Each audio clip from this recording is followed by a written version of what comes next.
MUTTB Music Podcast.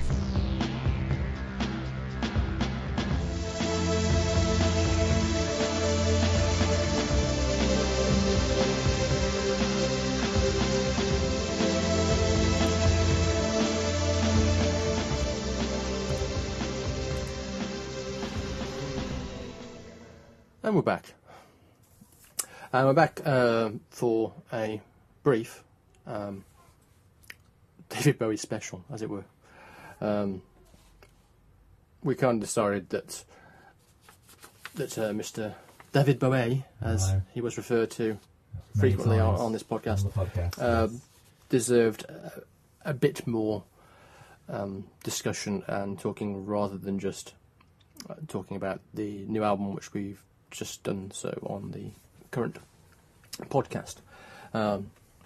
So this is more about our own personal feelings about Bowie and his career and that kind of thing. And it's kind of interesting in a way that our last two podcasts have featured David Bowie reviews since our last proper album review podcast was revisiting is much not maligned as such. It's not kind of like Tin Machine. It hasn't been maligned that much, but they certainly overlooked Outside, or One Outside album,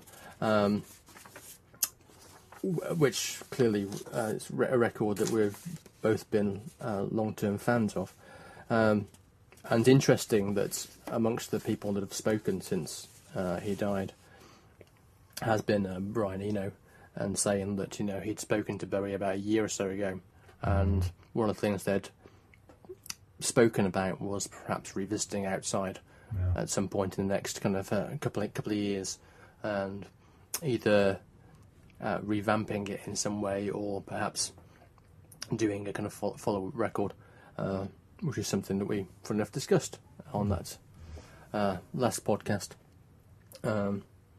Similarly, it's quite funny if you go back to the end of the reality tour when he essentially retired after having the heart trouble. Obviously, we were in a phase then when he'd just done Heathen and Reality, both of which had been well received, kind of back to back, 2002, 2003. And Visconti, similarly, Tony Visconti had said that they'd spoken of doing kind of like 3 more albums back to back in quite quick succession at that point, including a kind of band electronica project, supposedly, kind of a plastic tin machine, like it. But again, didn't happen because the heart problems, and he then decided to kind of remove himself from music in the industry at that point, really, to essentially do what no musician does, which is retire for all intents and purposes, and just live the normal life at home, being Mr. Iman and father to his daughter Lexi. And then, of course, we had him then doing the almost unthinkable, really, which is coming back a couple of years ago with The Next Day, and managing to basically record and release an album without anyone getting wind of it, which in our modern society is virtually impossible. I remember we discussed it at the time, even then saying it seemed astonishing that the people that knew about it managed to keep quiet about it, and one of the few people that didn't keep quiet about it, who I think was Robert Fripp, who was meant to be playing on it then couldn't play on it, actually kind of tweeted about it, and everyone ignored the tweet because they thought he was not serious.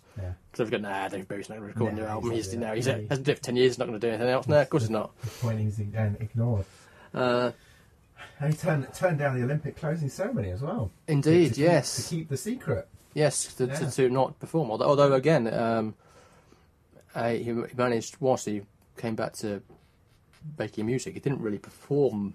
He performed a couple of times after doing the reality tour. He did the thing with Dave Gilmour, where he did a version, Comfortably Numb, on stage with Gilmore, and I think his last performance was singing a duet with Alicia Keys, I think, wasn't it? On something. But again, that was quite a way away. But I suppose we should kind of turn the clock back, I suppose. So when did Bowie first appear on your horizon, or noticeably, when did you kind of think, Bowie? Bowie. For me, I don't know, we've already talked about this. For me, he was always there, and yes. From an early age, and for me, coming of age in a different decade to yourself, which is a point I always rankle him with. You don't look older than me, Pete, honestly. No. You're wearing it well. And you're wearing it exceptionally well. I'm wearing it very well. For me, it was the 80s, and it was that string of hits he had in the early 80s that was always sort of playing in the background. You know, Let's Dance, China Girl, and before that, I suppose, Ashes to Ashes. Yes. From that album, Scary Monsters. So he was always there in the background, but actually when I was coming of age musically, he wasn't really around, because it was the late 80s through to the early 90s, and he was kind of a has-been, someone that was still kind of there but wasn't quite there, if you know what I mean. Yeah. And you know, it was a difficult period for him. Looking back now retrospectively, of course, you can appreciate that. So when he really arrived in my life was in 1995. It was outside. Yeah. And it was sat listening late one night to, I think it was Mark Radcliffe on Radio 1, probably. And it was him talking about his life, his music, this forthcoming album. And it was the track Hello Space Boy, the album version.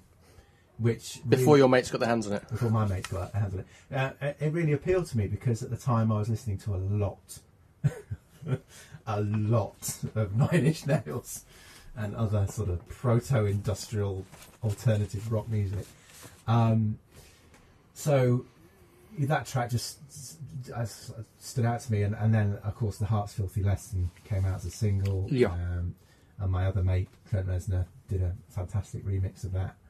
And from that point on I was hooked, and from that point on obviously I wanted to, because by this stage I've also heard most of his 70s stuff as yes well. Of course, but by this point I'm now thinking, right, David Bowie has arrived.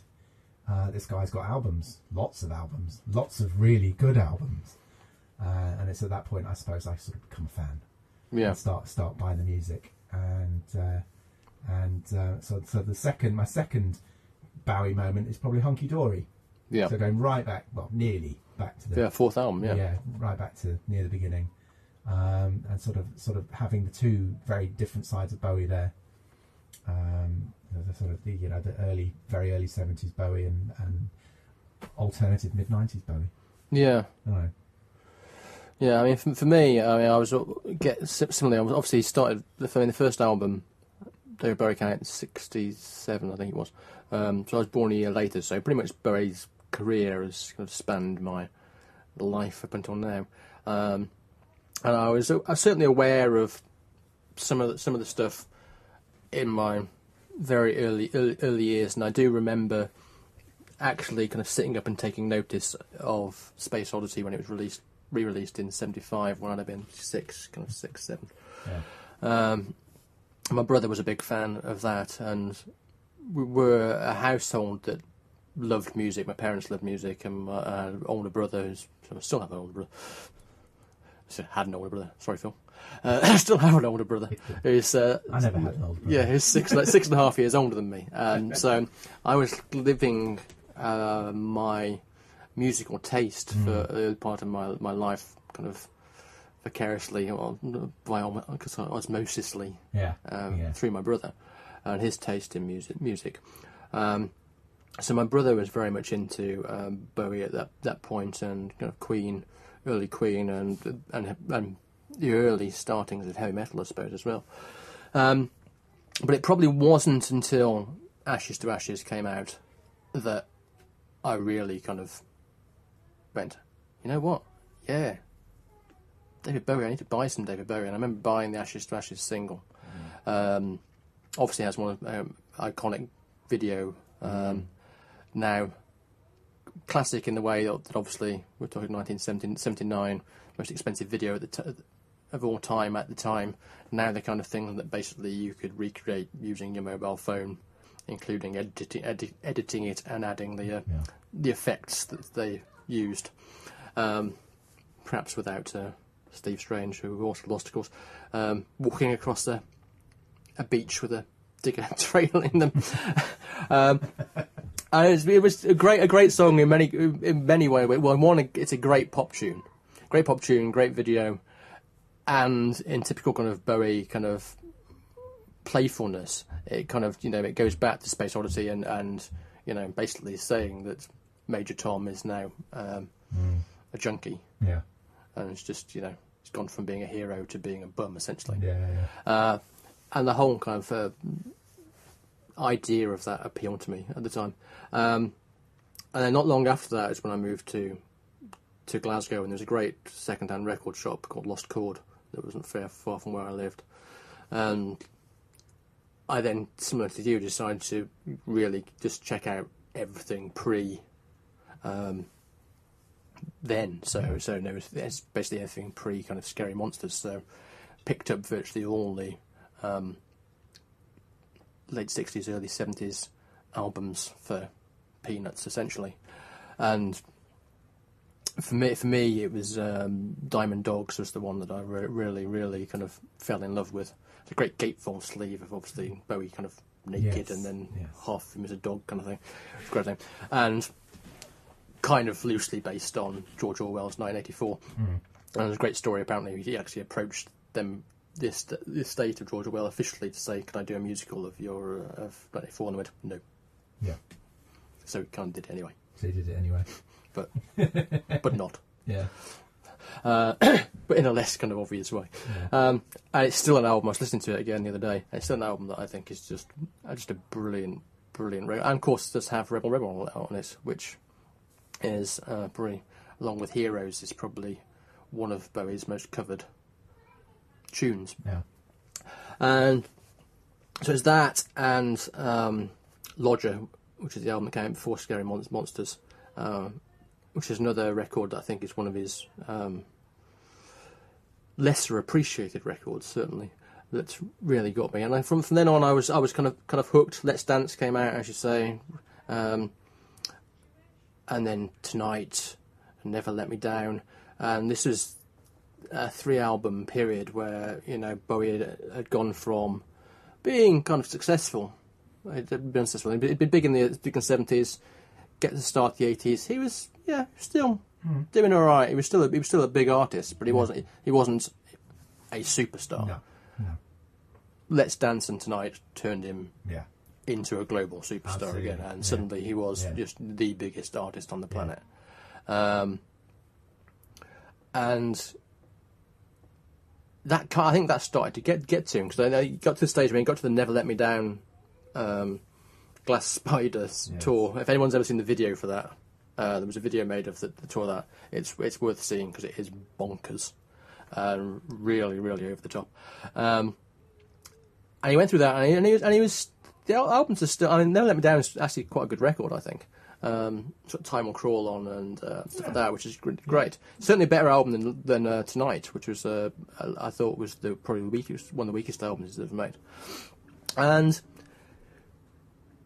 he then kind of almost fell into that thing where he started to go a bit mad, because he started to feel that he was starting to become a kind of greatest hits performer, and that people were just expecting him to go out and do a greatest hits tour, and he did a greatest hits tour, and they went, let's do that again, book him to do that again, and he just had enough and thought he was being driven into being retired almost. It's people saying, yes, you clearly don't have the ability to make any more new music or interesting music, therefore let's just turn you into a 80s revival artist, of which we know lots these days. In fact, people are making them a good living out of it, and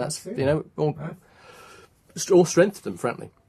But that then resulted, obviously, in him deciding to create the Tin Machine, the much derided Tin Machine, which he set up with the Sales Brothers and Reeves Gabriel as a guitarist.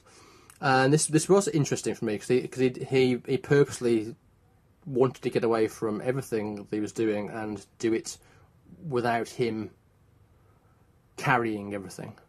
And so whilst he was clearly the leader of Tin Machine, I don't think there's any doubt about that, he made a conscious effort to make sure that all four of them were on the cover of the album. Yeah. That nowhere on the album was it say David Bowie's Tin Machine or Tin Machine featuring David Bowie or any of that. It was no, the band are called Tin Machine. I'm a member of the band. Yeah. This isn't a solo effort. And as we've discussed before, and I've particularly discussed before ad nauseum, the first Tin Machine album is a very, very good and very, very underrated record, and actually got reasonable reviews at the time. It subsequently seems to have been kind of like even in the last few weeks, everyone has an opportunity to have a pop at it. Yeah, don't get me wrong. I can understand why people would have a go at Tin Machine 2, which was a pretty awful record. Yeah. A couple of good tracks on it, but generally speaking, was a bit ropey. And the live album was also less than brilliant. In fact, I remember someone at the time when they were touring for the second album just about to come out. A friend of mine at university went to 2 dates on the tour. And I still remember this because I think it was like he went on the Wednesday and then on the Friday somewhere else, and he described the gigs as the best and worst gigs he'd ever been to in his entire life. Yeah. One of which he thought they were absolutely shit hot now and everything, and it was just absolutely amazing. And the other one he said was absolutely horrendous. They were just all over the shop, just couldn't get it together. Sound was dreadful. And that was kind of Tin Machine Live. And part of me kind of likes that kind of thing. It was that kind of, let's just get up the stage and let's just do it. If it works, it works. If it doesn't work, it doesn't work. But I think doing that gave him the creative push, kind of revive the batteries almost, kind of recharge the batteries for what then came afterwards. So bizarrely, he then followed that by reuniting with Nile Rodgers, for Black Tie, White Noise, which is a very different record from Let's Dance. And then move on from there. As I said, we got outside Earthling, where he decides, hey, let's do some drum and bass. But again, let's do some drum and bass, but not because it's popular. Yeah, not because drum and bass in. I want to do a drum and bass album, but because it heard some drum and bass and kind of thought, actually, I like the rhythms. I like what's going on there, which is the thing that, again, I always really liked about Bowie. There are elements in his records where he's clearly decided, okay, I want to do some industrial stuff. I want to do some drum and bass. I want to have some jazz going on here. I want to have this, that, and the other going on. But it never really kind of seems like he's doing it for the sake of bandwagon jumping. No. It's more because he's a music fan. Yeah. He's someone that, and in fact, he can even in his time where he wasn't making music, he was out championing bands like the Pixies, like Arcade Fire, TV on the radio. He was someone that loved music, loved discovering new music, and loved connecting with people. And so his influences in that kind of sense always came from this is something that I like the sound of. How can I incorporate it into my own sound? He did that. You could argue he did that throughout his career, and the classic is, of course, the Young Americans as well. Which is, there wasn't. He didn't have to.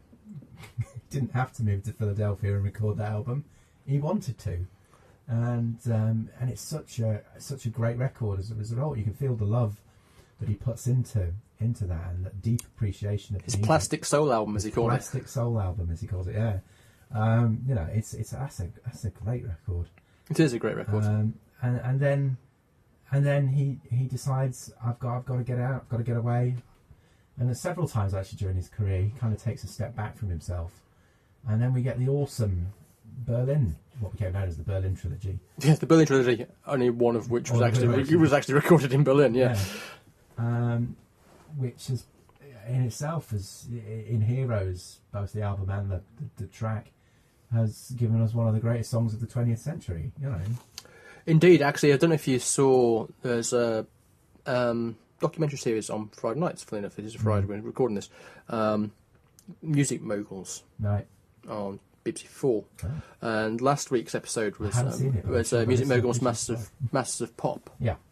It was about producers and things like that, and it actually had Tony Visconti on talking about Heroes, and he actually had the original stems of the track, and was basically going through what the kind of original Bowie kind of like acoustic guitar bit and stuff was, and then how the various sounds were kind of added on to make up the track, including there's three very disparate Robert Fripp guitar bits that combined make the distinctive kind of thing that's going on. But they're three separate things that, when you hear them separately, you can't imagine how they'd ever come together to actually work, but do. And it's a very instructive way of seeing how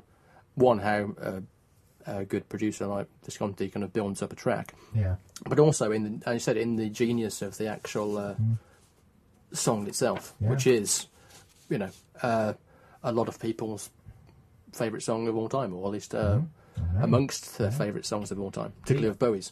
I think the genius aspect is again, there's another documentary keeps repeating on there. This will do our plug for BBC4. I don't know if you've seen the David Bowie 5 years. The 5 years one, brilliant. Which is a brilliant segment in that where is it Rick Wakeman talks about life on Mars. Yes. And the construction of the melody of the piano, and how Bowie sort of inverted it. Yes, how it's not an obvious chord progression. It's not an obvious. It goes da-da-da-da-da-da-da. You expect it to go up a scale, and then it changes key or changes tone, or the drama of the music alters radically and pushes the song in a whole different direction, which, at the time was revolutionary in terms of pop music. Yeah, Wakeman's just released a version of piano version of that. Yeah, to raise money for charity. Right. And there's another one of my favourites as well. I don't know about you. I've found it very difficult to listen to music this month. I found it quite easy to listen to David Bowie. Very easy to listen to David Bowie. I've listened to a lot of David Bowie this month. At first I was numb. I couldn't listen to anything, and then I listened to some of the hits, and then I started listening to some of the albums again. I found it very difficult to listen to anything else. So apologies if you've just listened to our other podcast this month. No, I'm the same. I kept wanting to go back and listen to more Bowie, and even listening to, and it was interesting as well, just listening to some of the things I hadn't listened to as much. I listen to Bowie quite often, but there were some albums that I genuinely hadn't listened to for quite a while. So things like Black Tie, White Noise. It's been a long time since I'd listened to that. And even Reality, it'd been a while since I listened to that. And just to give a friend of yours a plug, I will say that Reality is the sometime by me as well overlooked follow-up to Heathen, which I still think's a better record. Yeah. However, as one Daryl Easley said on the BBC site at the time, it's rock music for sure. It travels along similar lines to Heathen and Hours, but it has a real freshness and accessibility. It's direct, warm, emotionally honest, even, and the surfeit of pleasing, deceptive musical simplicity allows the irony of the central concept that there is no such thing as reality anymore an opportunity to filter through. It's also rather lively and convincing.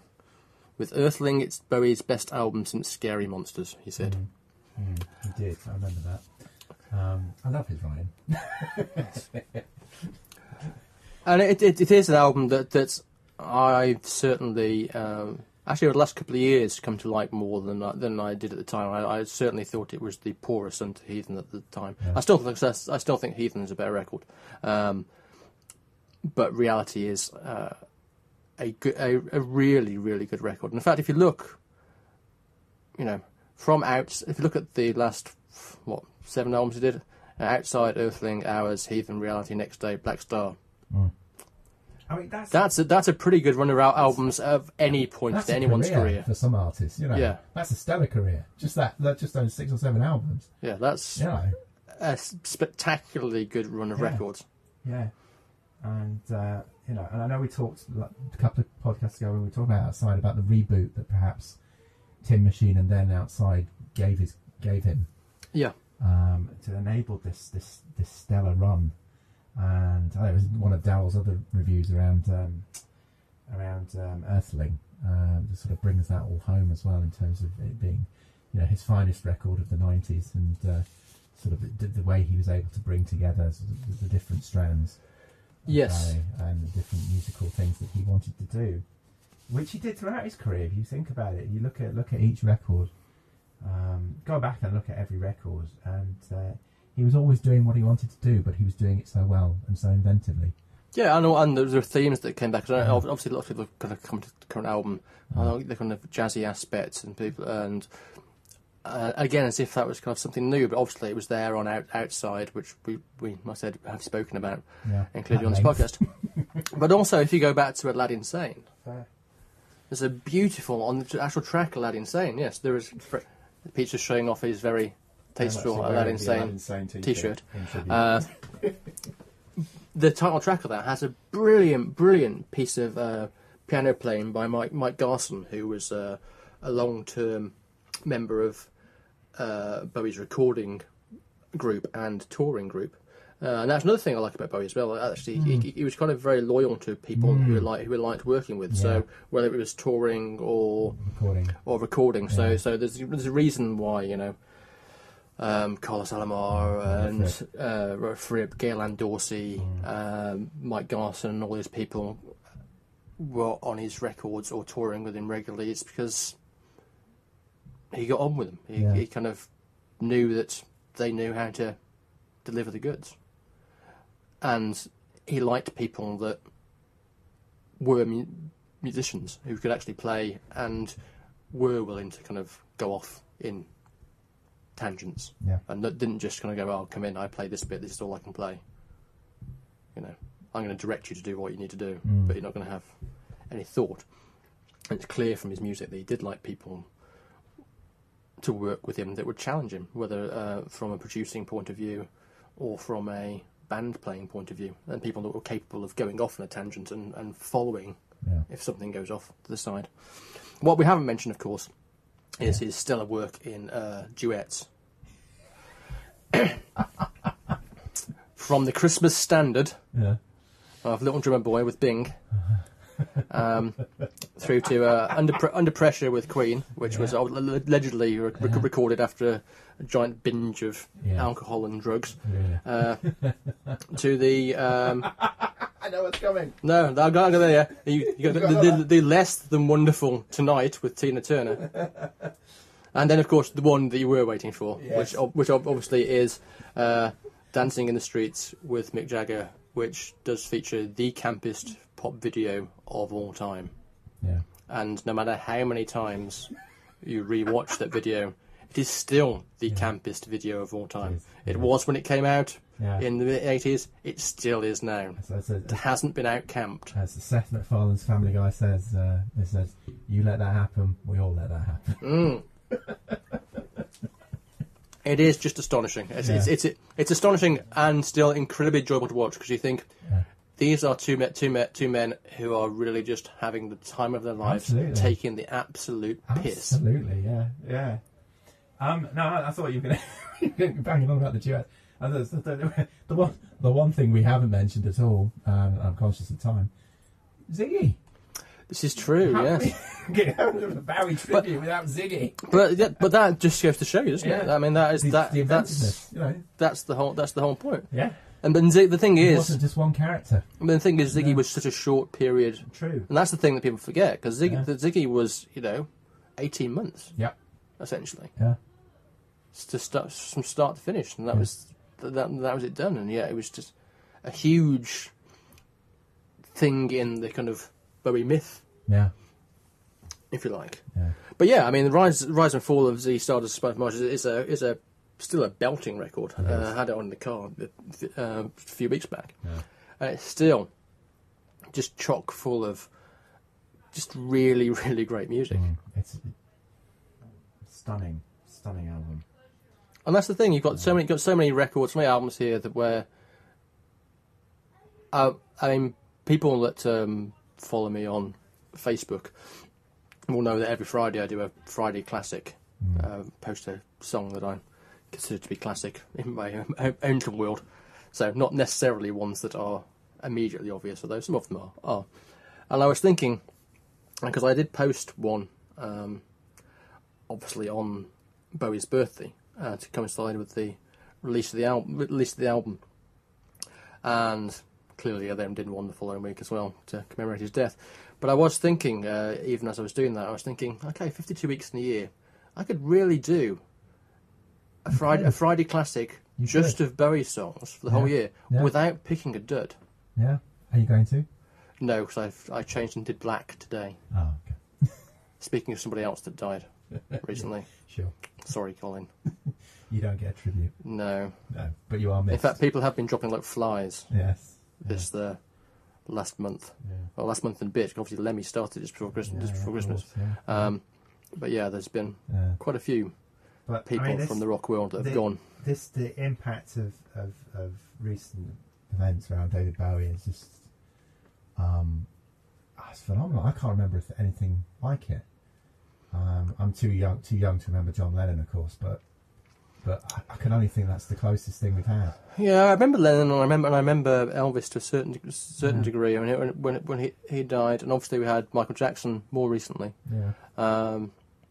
Who I suppose are the comparable artists stature-wise, I guess. Yeah. And yeah, it's.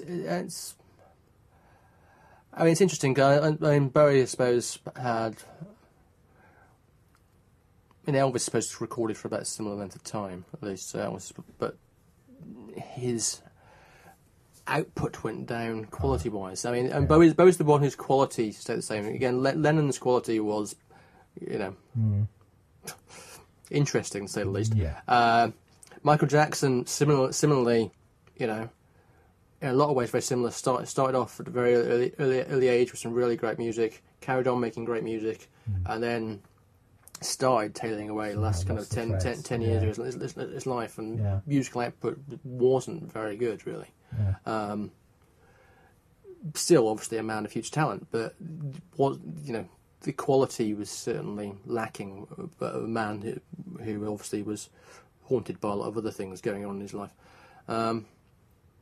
But yeah, so I think that's what has made Bowie stand out a bit, really. The fact that he is an artist of that kind of certain stature who's died, most people would agree, at a young age, by our standards these days. Yeah. Someone that, up to the end, was still a relevant recording artist and still a challenging recording artist. Absolutely. Wasn't just resting on his laurels, and as I said, just thinking, hey, let's re-record all my classics. Yeah. In a kind of fun styley. Yeah, no, not. Let's get Bono to come in and do a duet with me. Yeah. No, let's do Black Star. Although saying that, he did do that obviously for his 50th birthday, but that was a gig rather than a thing, and that's fine. That's allowed. Yeah. Yeah. Oh man, I suppose one good personal thing that's come out of all this. My 4.5-year-old's now a Bowie fan. It's actually, this event has marked her entry. Yeah. Into rock and pop music. My 6-year-old hasn't really been convinced. No. She still prefers One Direction. Well, give it time. Yeah. Give it time. I've listened to a lot of One Direction this month too. A lot of One Direction. Well, anyway, I guess that's. I don't know. I don't know what we're going to do now. It's kind of hard to kind of wrap up, really, rather than just saying, okay, that's it, folks. That's it. What an absolute. Bowie has left the building. I mean, he certainly has. But I think one of the sort of final sort of Twitter tributes I picked up, I think it was Simon Pegg, who said something along the lines of, to think of all the hundreds of years of human existence, thousands of years of human existence, You didn't live at the same time as Mozart, but you lived at the same time as David Bowie. Yeah. Which I thought, yeah. I think we shall end with a quote from David Bowie. That seems to be the best way of getting around it. Let's do that. So I'm going to end with a kind of serious one more than the funny one. And he said, "There in the chords and melodies is everything I want to say. The words just jolly too long. It's always been my way of expressing what for me is inexpressible by any other means."